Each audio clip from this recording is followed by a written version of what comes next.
అప్పుల దగ్గర నుంచే కరెంటు సమస్య అనేది వస్తుంది. సరే, మీరు అధికారంలో ఉన్నప్పుడు ఏం చేశారు, ఎట్లా చేశారు పక్కన పెడితే, కాంగ్రెస్ అధికారంలో రాగానే రాష్ట్రంలో కరెంటు కష్టాలు వచ్చినాయి.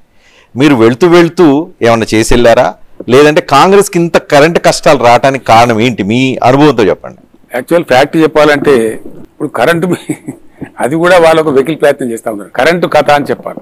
తెలంగాణ రాష్ట్రం వచ్చేటప్పటికి తెలంగాణ రాష్ట్రానికి ఉన్న షార్టేజ్, పవర్ షార్టేజ్ 2014లో 2700 మెగావాట్లు అండి. దాన్ని పరిగణనలోకి తీసుకొని రాష్ట్ర పునర్విభజన చట్టం ఏదైతే ఉందో ఆ చట్టంలో చాలా స్పష్టంగా పేర్కొన్నారండి. ఏం చేశారు, 2014 ముందు ఒక 5 years యావరేజ్ కన్సంప్షన్ తీసుకున్నారు. ఆంధ్ర ప్రాంతంలో ఎంత జరిగింది, తెలంగాణ ప్రాంతంలో ఎంత వినియోగం జరిగింది. డెఫినెట్లీ తెలంగాణలో వినియోగం ఎక్కువ ఉంది, ఇక్కడ పరిశ్రమలు వ్యవహారం ఉంది కాబట్టి. దాంతో ఏం పెట్టారంటే 10 సంవత్సరాల వరకు ఈ రోజు ఏపీకి అందుబాటులో, ఈనాటికి ఏపీకి అందుబాటులో ఉన్న పవర్ లో 53.89% తెలంగాణకి, 46.11% ఆంధ్రాకి ఇవ్వాలి. 10 years తర్వాత ఇంకా ఎవరి బాట వాళ్ళని సర్దుకోవాలి కాబట్టి ఇది చట్టం అండి. ఈ చట్టాన్ని రాజ్యాంగం సాక్షిగా ఆనాటి ఆంధ్ర గవర్నమెంట్ ఉల్లంఘించిందండి. ఇక్కడ మాకు 2 జరిగినాయి మోసాలు. ఒకటి, చట్టాన్ని ఉల్లంఘించారు. రెండవది, బీజేపీ ప్రభుత్వం 7 మండలాలు తెలంగాణ గుంజి ఆంధ్రాకి ఇవ్వటమే కాకుండా 400 మెగావాట్ల సీలియర్ పవర్ ప్లాంట్ కూడా మాకు వచ్చిన దాన్ని, మా కోటలో వచ్చిన దాన్ని లాగి ఆంధ్రాకి ఇచ్చారు. అది ఇంకో కష్టం. దీని మీద మేము ఈఆర్సీకి అప్లై చేసాం, పోరాటం చేసాం. వాళ్ళు పట్టించుకోవాలి కేంద్ర ప్రభుత్వం. అప్పుడు ఆ ప్రభుత్వం, అక్కడున్న ప్రభుత్వం ఎన్డీఏలో భాగస్వామి ఉంది కాబట్టి వాళ్ళకే డబ్బా కొట్టి మాకు ఇవ్వాలి. అప్పుడు నేను ఏం చేయనండి, అసలే 2700 మెగావాట్ల షార్టేజ్, మాకు కేటాయించిన 2400 మెగావాట్లు ఆంధ్ర ఇవ్వదు. మాకు వచ్చినటువంటి, మా కోటాలో మాకు వచ్చినటువంటి సీలియర్ ప్రాజెక్ట్ వాళ్ళు లాగేసుకుంటారు. ఇంకొక పక్క అప్పటి వరకు ఉన్న ముఖ్యమంత్రి కిరణ్ కుమార్ రెడ్డి గారు ఆయన కర్రలు బట్టి టీవీలో మరీ చూపించారు, తెలంగాణ అంధకారం అయిపోతుంది, ఇదైపోతుంది, అదైపోతుంది. అదొక ఛాలెంజ్. మూడవది, రాష్ట్రంగా మేము నిలదొక్కుకోవాలి. నాలుగవది, ఏ పార్టీ అయితే ఆంధ్రలో గవర్నమెంట్ ఉందో ఆ రోజు ఆ పార్టీ కొందరు ఎమ్మెల్యేలు గెలిచారు. ఇవాళ ఈ రాష్ట్రానికి ఉన్న ముఖ్యమంత్రి కూడా ఆ పార్టీలో ఉండేవాడు. అతను అసెంబ్లీలో గోల కరెంట్ ఇవ్వాలని చెప్పేది, నినాదాలు, కథ, నానా హంగామా. అది పరిస్థితి, మా చుట్టూ ఉన్నటువంటి పరిస్థితి. ఏం చేయాలి మేము? ఇంకా తమాషా, ఎక్కడి నుంచి కొనాలంటే అంటే ఈజీ మ్యాటర్ మిస్టర్ రజనీకాంత్. కొనాలంటే ఎట్లా? అసలు ఈ రాష్ట్రం నేషనల్ గ్రిడ్ లో లేదు. ఎక్కడి నుంచి అంటే అక్కడి నుంచి కరెంట్ కొనడానికి లేదు. అప్పుడు దేశం 4 గ్రిడ్లుగా ఉండేదండి. Eastern grid, western grid, southern grid, northern grid అని. మనం సదరన్ గ్రిడ్ లో ఉన్నాం. ఈ రాష్ట్రాలలోనే చూడాలి. అక్కడ తమిళనాడుకు పాస్ ఆడ కరెంట్ లేదు, కర్ణాటకలో పెద్ద గగ్గోరు ఆడ లేదు, కేరళలో లేదు. ఏం చేయాలి? ఎటువంటి ఇంత కష్టమైనటువంటి పరిస్థితి. అప్పుడు మేము ఏం చేసినామంటే, తెలంగాణకు నేషనల్ గ్రిడ్ లో ఇమీడియట్ గా రావాలంటే ఏం చేయాలి అని ఆలోచించి దానికి ఒక 3 లైన్లు కంప్లీట్ అయితే నేషనల్ గ్రిడ్ లోకి వస్తుంది. పీజీసీఐఎల్ అని ఒక కార్పొరేషన్ ఉంటుందండి, power grid corporation of India limited. రాష్ట్రాలకు మధ్య కరెంటు పుచ్చుకోవాలంతా కూడా వాళ్ళు ట్రాన్స్మిట్ చేస్తారనమాట. కార్పొరేషన్ ఛార్జ్ తీసుకుంటారు, వాళ్ళు ఛార్జీలు వసూలు చేస్తారు. అప్పుడు వార్దా, డిచ్పల్లి, అంగుల్, పలాస, వరంగల్, వరూర ఈ 3 లైన్లు కలిపితే గానీ మన నేషనల్ గ్రిడ్ లో రాము. కలిపియాలని చెప్తే శేఖర్ అని ఒక ఎంప్లాయీ ఆ పీజీసీఐలో తెలంగాణ అబ్బాయి, అతను నేను పిలిచి నాతో పాటు డైనింగ్ టేబుల్ మీద కూర్చోబెట్టుకుని చెప్పి పరిస్థితి చెప్పి క్రైసిస్ వివరించి దాని డెన్సిటీని వివరించి చాలా మంది కుయుక్తులు బంతా ఉన్నారు. తెలంగాణని ఒక విఫల రాష్ట్రంగా చూపెట్టాలనేటువంటి ప్రయత్నాలు జరుగుతూ ఉన్నాయి. అక్కడక్కడ చెదురుముదురు కొన్ని మాటలు మాట్లాడుతూ ఉన్నారు. తెలంగాణ ఆంధ్ర మళ్ళా కలిపేస్తాం, బెర్లిన్ గోడలు బద్దలు కొట్టి 2 జర్మనీలు ఐక్యం కాలేదా అనే డైలాగులు వినపడతా ఉన్నాయి. కాబట్టి వీళ్ళందరినీ నలిఫై చేయాలంటే మనం నిలదొక్కుకోవాలా, పవర్ సెక్టార్ లో మనం ఉండాలా, పరిశ్రమలను ఆకర్షించాలా, రియల్ ఎస్టేట్ ను పెంచాలా అని పద్ధతితో మేము ఒక ఛాలెంజ్ గా తీసుకొని ఆ సవాల్ని ఎదుర్కొని మేము చాలా ప్రయత్నాలు చేసినాం. ఆ రోజు మేము ఏం చేసినామండి, ఎక్కడ ఉంది పవర్ అని చూస్తే ఎక్కడ లేదు, అన్ని రాష్ట్రాలు మైనసే. ఇండియాలో కేవలం 2 రాష్ట్రాలు, వాళ్ళ దగ్గర బొగ్గుగానే ఉన్నాయి కాబట్టి వాళ్ళకు కొంత వాటా వస్తుందన్నమాట. అక్కడ పవర్ ప్లాంట్స్ పెడితే ప్రైవేట్ కావచ్చు లేదా ఎన్టీపీసీ కావచ్చు, వాళ్ళకు వచ్చే వాటాను వాళ్ళు వాడుకోవచ్చు, లేదా వాళ్ళ రాష్ట్రాల అవసరాలు, లేదా వాళ్ళు అమ్ముకోవచ్చు, వాళ్ళకి అధికారం ఉంటుంది. ఆ ప్రకారంగా ఛత్తీస్గఢ్ అండ్ ఒరిస్సాలో లిటిల్ బిట్ 2 రాష్ట్రాల దగ్గరనే ఉంది. కానీ అక్కడ తీసుకోలేము, ఇమీడియట్ తీసుకోలేము, నేషనల్ గ్రిడ్ లో లేము కాబట్టి. సో దాంట్లో ఛత్తీస్గఢ్ రాష్ట్రంలో ఉంది అన్నప్పుడు మేము అధికారులకు చెప్పాం, మీరు వెంటనే సంప్రదించండి, వాళ్ళు ఇవ్వడానికి సిద్ధంగా ఉన్నారా. మనకు వార్దా, డిచ్పల్లి కనుక మనం కంప్లీట్ చేసినట్టయితే ఇమీడియట్గా తీసుకునేదానికి మనకు అవకాశం ఉంటుంది.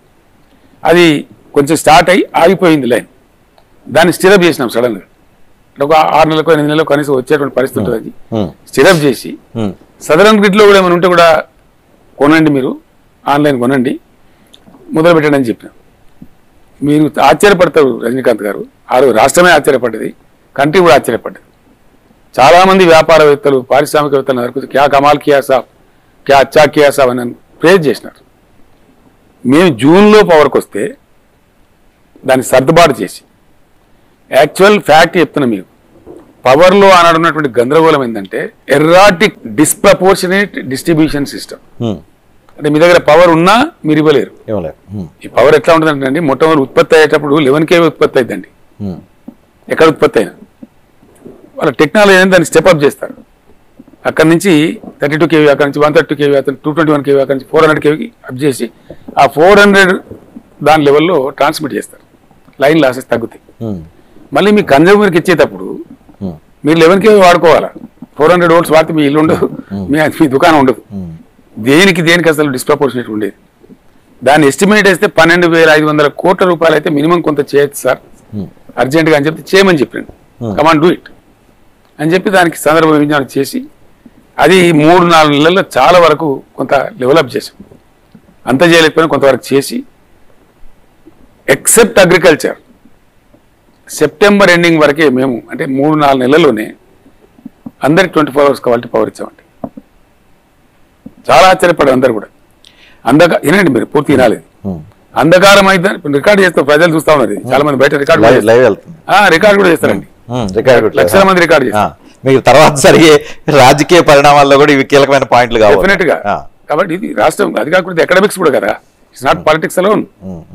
వాస్తవం ఏంది, ఏం జరిగిందని ఆ రోజు అంత బాగా చేశాం మేము చాలా తొందరలోనే.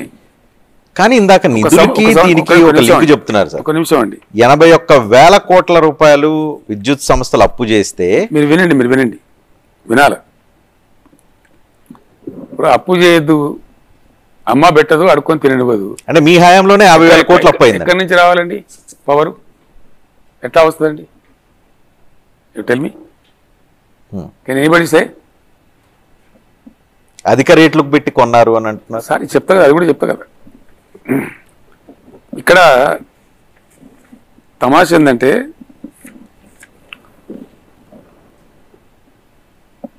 మీరు అడిగిన పాయింట్ కూడా చెప్తాను నేను. అతి భయంకరంగా అతి దారుణంగా ఉన్నటువంటి కరెంటు వ్యవస్థను చక్కగా చేసి భవిష్యత్తు కూడా ప్రణాళికలు రచించి అనేక కొత్త పవర్ ప్లాంట్లకు శ్రీకారం చుట్టి ఎన్టీపీసీ కూడా వాళ్ళు చేయాల్సిన చట్ట ప్రకారం చేయాల్సిన 4,000 మెగావాట్ల పవర్ ప్లాంట్ స్టిరప్ చేసి వాళ్ళకి కావాల్సినటువంటి నదులు నీళ్లు కేటాయించి ఆ జాగాలు కేటాయించి రామగుండం నేనే స్వయంగా వెళ్ళి అవన్నీ చేసినాం. ఓకే, ఇమీడియట్గా ఏం చేయాలా? పవర్ జనరేషన్ అంటే 3 ఏళ్ళు 4 ఏళ్ళు 5 ఏళ్ళు పట్టుద్దండి. ఈ రోజు చేస్తే రాదు. అందుబాటులో ఉన్న చోట కొనుక్కోవాలి. అధిక రేట్ల గుణమని మాట్లాడుతున్నారు. ఇంకా తమాష ఏంటంటే ఈ కాకా పట్టేటువంటి మీడియా ద్వారా వాళ్ళకు ఉన్నటువంటి వాళ్ళ చేతిలో ఉండేటువంటి అమ్ముడు పోయిన కొన్ని యూట్యూబ్ ఛానళ్ళ ద్వారా చాలా బాధపడ్డాను నేను. వీళ్ళు మనుషులు అసలు ఏంది అని 13 రూపాయలకు యూనిట్ కొన్నారు అనమాట. యాక్చువల్లీ కొన్నది ₹3.90 అండి. ఎక్కడ 13 రూపాయలకి ఎక్కడ కొనుగోలు అనేది జరగల 10 సంవత్సరాల కాలంలో. మీ హయాంలో 20 రూపాయలకు కొట్టమండి, అది వేరే చెప్తా. అది ఎట్లా మీకు పద్ధతి చెప్తాను. అసలు ఎవరికి ఏం తెలియదండి. ప్రజలకు తెలియనటువంటి కొన్ని విషయాలను పెట్టుకొని ఈ దరిద్రం కొట్టు ప్రచారం చేద్దామనే ప్రయత్నాలు జరుగుతా ఉన్నాయి.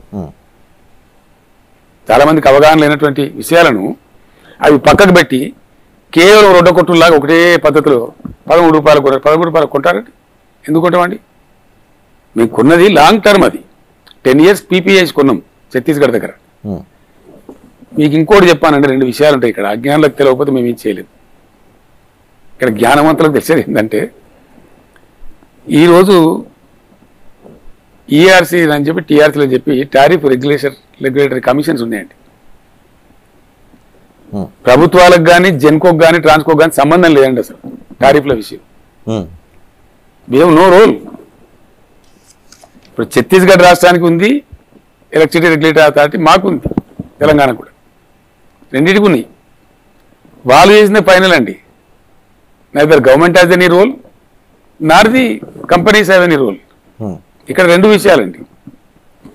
ఒకటి, కొత్తగా వచ్చినటువంటి ఎలక్ట్రిసిటీ రిఫార్మ్స్ ప్రకారంగా చట్టం తెచ్చారు కేంద్ర ప్రభుత్వం కంబైన్డ్ స్టేట్ ఉన్నప్పుడే.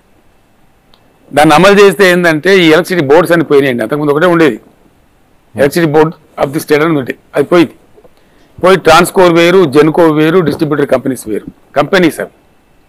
ఆ companies are subject to the regulation by the ERC. నాకు గవర్నమెంట్, మాకు సేవ్ ఉంటుంది కొంచెం, కానీ గవర్నమెంట్ లేదు, అక్కడ రోల్ లేదు. ఛత్తీస్గఢ్ అండ్ తెలంగాణ రెండు ఈఆర్సీలు అప్రూవ్ చేసిన రేట్ ఇది. దీనికి ముఖ్యమంత్రి రోల్ కానీ, పవర్ మినిస్టర్ రోల్ కానీ, జెన్కో రోల్ కానీ, ట్రాన్స్కో రోల్ కానీ ఉండదండి. మరి ఒప్పందాల్లో అవకతవకలు జరిగినాయి అని ఎందుకు చెప్తున్నారు? ఉల్టా పల్టా చెప్పేటువంటి ఎందుకని చిలిపి చిల్లర రాజకీయ క్రీడ. అవకతవకలు ఉంటాయండి. దట్ ఈజ్ ఆల్సో ఇవి కంపెనీలు తెలంగాణ గవర్నమెంట్ అండర్టేకింగ్స్. అక్కడున్న ఛత్తీస్గఢ్ విద్యుత్ బోర్డు కూడా ఏంటండి, అది గవర్నమెంట్ అండర్టేకింగ్.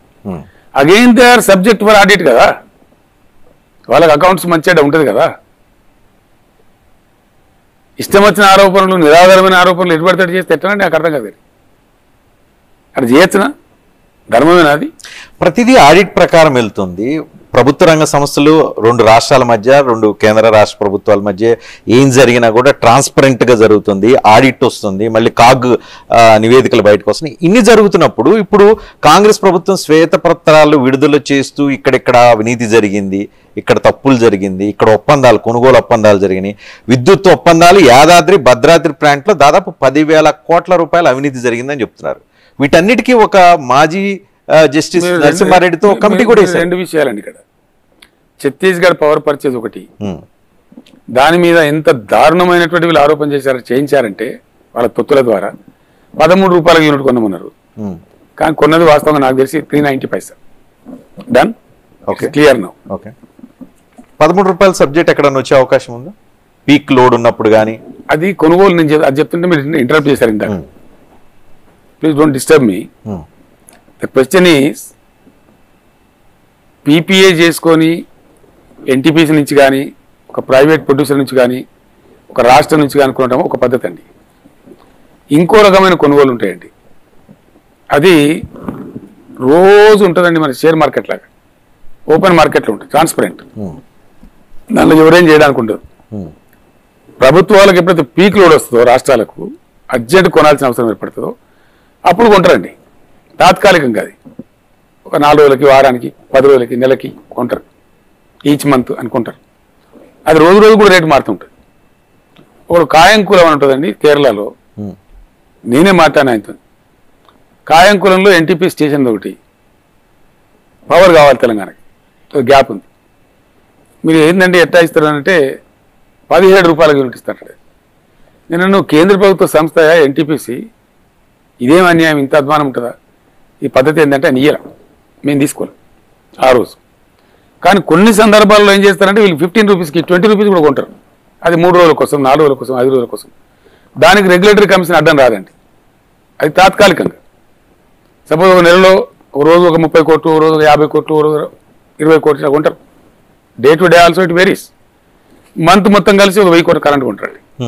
రాష్ట్రాన్ని కాపాడుకోవాలి కాబట్టి, పంటలు కాపాడుకోవాలి కాబట్టి, పరిశ్రమలు నడుపుకోవాలి కాబట్టి, ఆ పీక్ లోడ్స్ ఎప్పుడైతే వస్తాయో ఆ పర్టికులర్ పీరియడ్లో కొనేదానికి రెగ్యులేటరీ కమిషన్ అడ్డం రాదండి. ఎందుకంటే అది సైట్లో ఉంటుంది, ఓపెన్ రేట్స్, అవి ఓపెన్ మార్కెట్లో ఉంటుంది, అది ట్రాన్స్పరెంట్గా ఉంటుంది, అక్కడ ప్రాబ్లం లేదు. సో ఆ రకంగా అప్పుడప్పుడు కొంటారు. ఇప్పుడు కూడా ఈ ప్రభుత్వం కూడా ఉన్నదండి, ఇప్పుడున్న ప్రభుత్వం కూడా కొంటా ఉంది. 13 రూపాయలు పెట్టుకున్నారు, ఎక్కువ పెట్టుకున్నారు, ఇంకా ఎక్కువ పెట్టి కొనాల్సి వస్తుందండి. అంటే మీరు ఒక్కళ్ళే స్పెషల్గా కొన్నారు, ఇంకెవరు కొనరు అనే టైప్లో వింటూ ఉన్నాం కదా. అది నేను ఏమంటే ఇంత ఇంత ఇంత దుర్మార్గమైన ప్రచారం, అందుకోసం నేను చెప్పేది. ఇప్పుడు ఈ గవర్నమెంట్ కూడా పవర్ కొంటా ఉంది, కొన్నారు మొన్నటి వరకు. ఎందుకు కొన్నారు మరి? ఏం సమాధానం చెప్తారు? అందుకే నేను అన్నది, బదనాం చేస్తే ఉండేది రజనీకాంత్ గారు దూది పింజలాగా ఎగిరిపోద్ది, సరే నల్లిఫై అయిపోద్దని చెప్పింది.